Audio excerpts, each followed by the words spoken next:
Segunda parte. Gran Bretaña. Capítulo 18. Llegamos a Londres a principios de febrero, en mitad de un invierno tremebundo. Desmoralizados frente a la falta de soluciones para atajar el terror, las autoridades del mandato en Palestina decidieron imponer la ley marcial y ordenaron la inmediata repatriación de todos los familiares y personal civil no imprescindible. Yo intenté negarme, logré incluso que me recibiera el alto comisario Cunningham. Alegué mi origen español, mi falta de conexión formal con los ingleses desde la muerte de Marcus.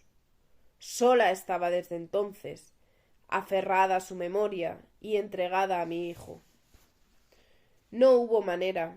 A efectos oficiales era una súbdita británica, viuda de un cargo británico, madre de una criatura británica.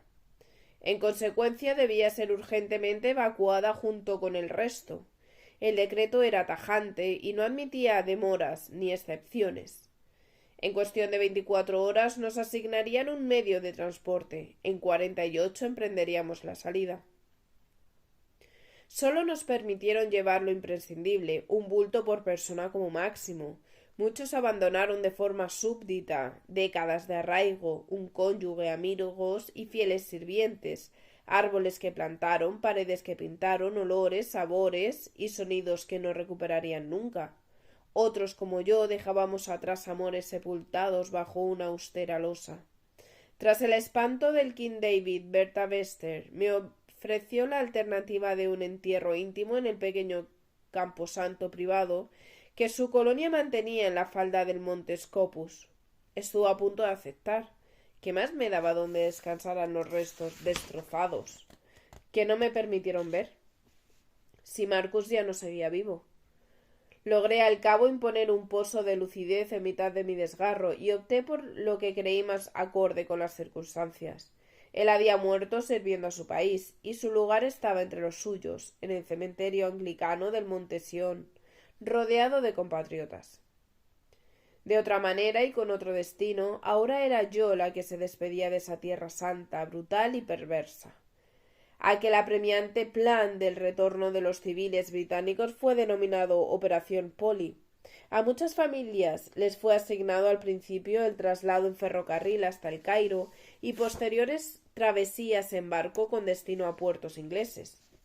Fueron los primeros en salir, pero a la larga resultaron los menos favorecidos, porque la confusa organización y una más adversa obligación a que se retrasase el embarque y hubieron de esperar en Egipto, alojados en barracones militares.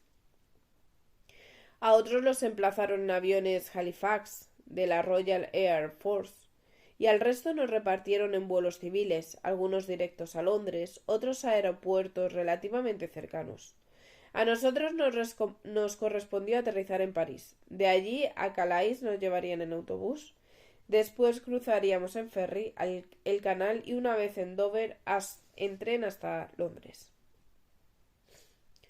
Nuestro avión se llenó por completo de madres jóvenes y maduras, de niños y niñas a montones, eufóricos al subir por primera vez a un pájaro de hierro. Junto a ellos, en número también abundante, había bebés que lloraban porque la presión les taponaba los oídos o porque, con su pequeña intuición, presentían que algo en sus vidas se estaba transmutando para siempre. Ese fue el caso de Víctor. En mi regazo, fila nueva, asiento de ventanilla. Pasó desconsolado el vuelo entero, como si estuviera enfadado con el mundo a sus 6 meses y medio, incapaz de comprender nada.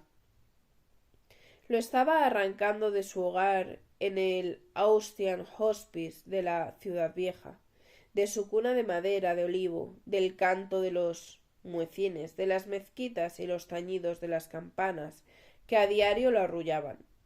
Lo estaba separando de la calidez y el árabe suave de nuestra querida Sharifa, la entrañable muchacha que se había venido con nosotros desde el American Colony cuando nos mudamos.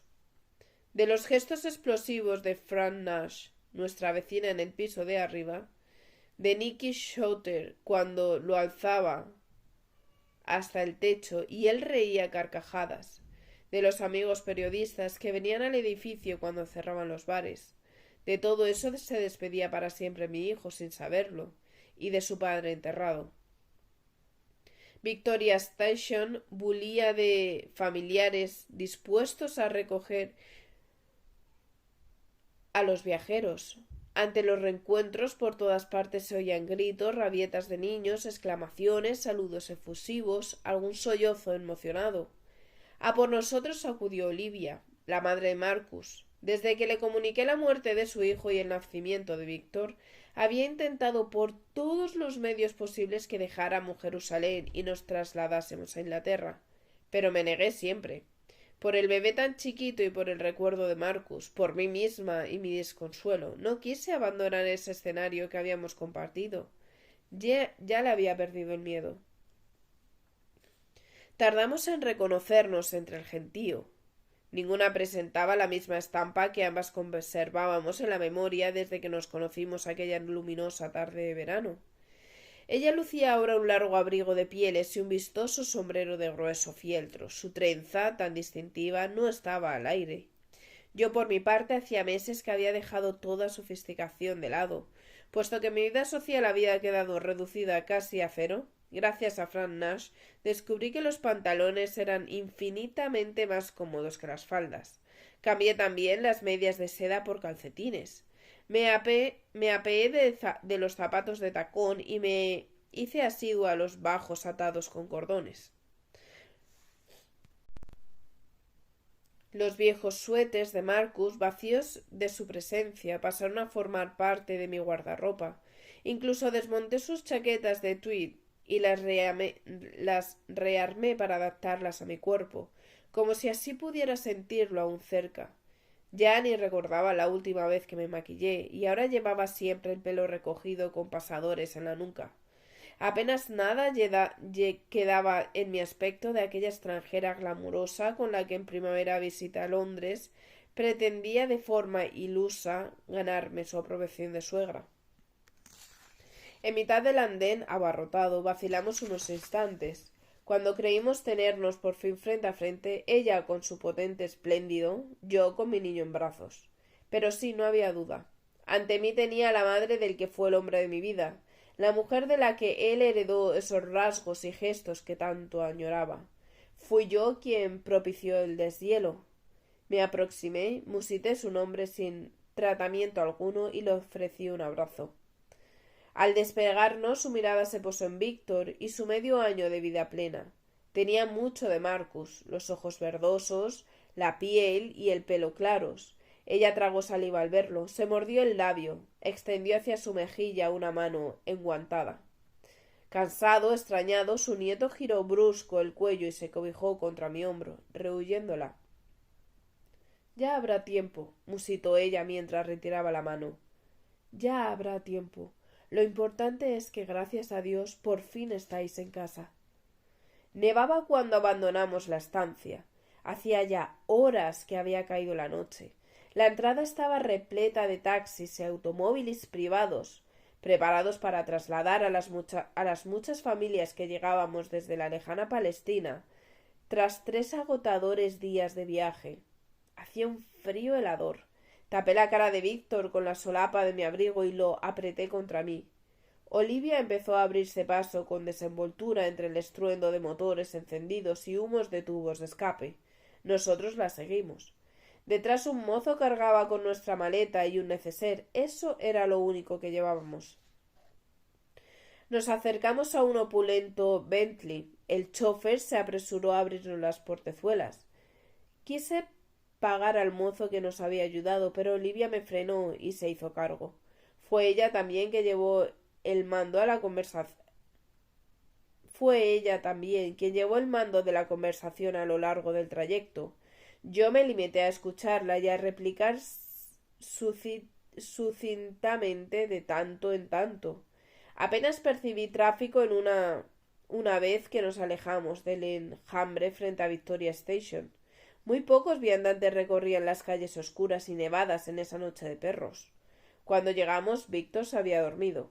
La fachada de la casa de The Boltons me pareció menos imponente de lo que recordaba, quizá por la falta de luz. Tan solo un escueto farol lanzaba sombras amarillentas sobre el pórtico. La puerta principal se abrió inmediatamente y de ella salió una empleada entrada en años que me resultó remotamente familiar de mi anterior visita. Bajé del auto con el niño en brazos intentando no despertarlo. Olivia me hizo una señal imperiosa para que fuera entrando. La obedecí. Saludé con un gesto a la sirvienta mientras ella me mantenía abierta la puerta, cancela de hierro. Empezaba a subir los escalones del porche cuando me di cuenta de que Víctor había perdido un zapato. Me volví para pedir que por favor lo buscaran y entonces vi algo que me resultó chocante. A la vez que su empleada se disponía a descargar mi equipaje, la madre de Marcus pagaba al conductor unos billetes. Era evidente que aquel no era el chofer de la casa. Volví a girarme con disimulo. Ninguno de los tres se dio cuenta. El vestíbulo se abrió ante mí en penumbra. Avancé unos pasos, tomé aire y lo expulsé con fuerza. De la boca me salió una nube de vaho espeso. Aquí estamos, musité. No tenía la menor idea de cómo iba a ser nuestra estancia en esa casa tan distinta a todos los lugares por donde había transcurrido mi vida hasta entonces. En medio de esa incertidumbre, sin embargo, una única idea se mantenía firme en mi cabeza. Nos marcharíamos cuanto antes. Pasamos la hora siguiente instalándonos a media luz. ¿Prefieres que ponga al niño en una habitación separada? Debí de mirarla como si estuviera trastornada porque captó mi negativa sin palabras. Nos acomodó en un dormitorio con dos grandes ventanas protegidas de la noche heladora, con recios cortinones. Era amplio y aparentemente hermoso, pero el desgaste le rezumbaba por todos los flancos. Una puerta del enorme armario no cerraba. Las huellas de cuadros desaparecidos poblaban las paredes. El papel chinesco se había despegado en algunos tramos. Aún así tenía una chimenea con un buen fuego que sin duda había preparado para nuestra llegada. Y pusimos la cuna junto a la que iba a ser mi cama. Y al acostar por fin a mi hijo noté una honda sensación de alivio mezclado con abatimiento. Seguramente debería haber hecho un esfuerzo para bajar con Olivia a la planta principal y propiciar un rato de conversación, mostrando así un mínimo de gratitud por su hospitalidad y sus esfuerzos. Pero no me sentía con ánimo ni para rememorar el larguísimo viaje ni para describirle la descarnada Jerusalén que habíamos dejado atrás, y mucho menos para que agitáramos juntas la memoria de Marcus.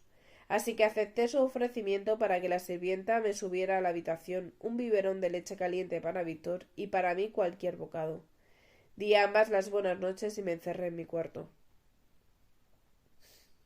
Amanecí cuando el hambre de Víctor se manifestó con gritos y amagos de llanto. Lo había metido a medianoche en mi cama para darle calor cuando se apagó el fuego.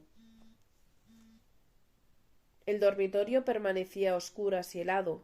Me armé de valor, salté de la cama, descorrí las cortinas de un tirón, eché un vistazo al exterior y volví veloz a meterme entre las mantas. Arrancaba mi primer día en Londres con la ciudad nevada. Intenté jugar con mi hijo unos instantes, pretendía distraerlo, pero se negó en redondo. Hora de ponerse en marcha. 20 minutos más tarde, con el niño en brazos, bajé la escalera en busca de un desayuno para ambos. Apenas alcancé el último peldaño, la sirvienta salió a nuestro encuentro para guiarnos. Milady les aguarda en el comedor, anunció con un acento que se me hizo extraño. Superaba los 60, su cuerpo era tosco y el rostro poco agraciado. Llevaba un uniforme negro descolorido por algunas zonas, sobre él un delantal y una cofia de un blanco cuestionable, y una gruesa chaqueta de punto. Al seguirla me di cuenta de que andaba con las piernas descompensadas. La gran Lady Olivia Bonner leía The Times, sentada en una de las cabeceras de la mesa. Ahora sí se parecía más a la suegra extraordinaria que conocí hace un año y medio. Iba envuelta en unos vistosos chales de lana superpuestos y volvía a tener su larga melena recogida en una trenza que le caía sobre el hombro para descender hasta debajo del pecho. Volvió a sorprenderme su aspecto. Entre las señoras inglesas de su edad que conocí en Palestina jamás vi ninguna como ella. Todas todas eran infinitamente más sobrias y convencionales en sus atuendos. Su estilo, su pelo. Junto a sus pies se ovillaba uno de sus perros. Supuse que los otros dos habían muerto de viejos. Mi sitio estaba preparado en un lateral a su derecha, y para Víctor había dispuesto una silla infantil de madera oscura, alta y antigua. Imaginé que la había rescatado de alguna buhardilla polvorienta. Me conmovió imaginar que quizá era la misma que usó Marcus de pequeño. Olivia, sin embargo, se encargó de deshacer de inmediato mi falso presentimiento. Oh, no, my dear, nada de niños queda ya. La conseguí la semana pasada junto con un cochecito de paseo en el bazar de la iglesia.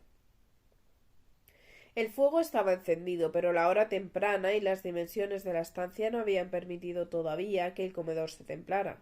De inmediato me arrepentí por no habernos abrigado más.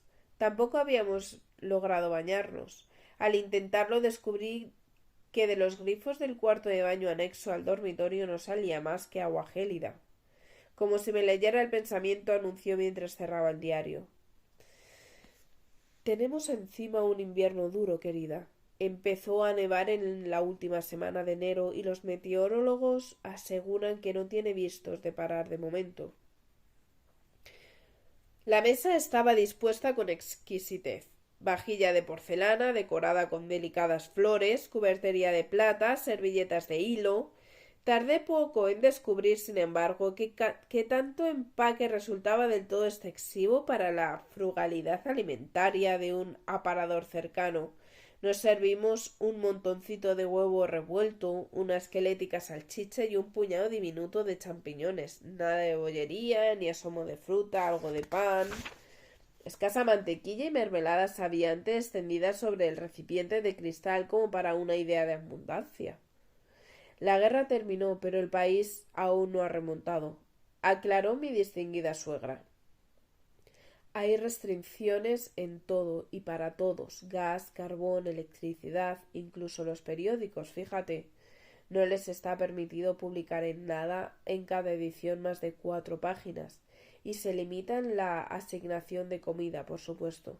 Tendremos que ir lo antes posible, por cierto, a solicitar que os incluyan en los cupones de racionamiento. Dejé unos instantes de silencio en el aire mientras masticaba. Contesté tras tragar. Igual no hace falta.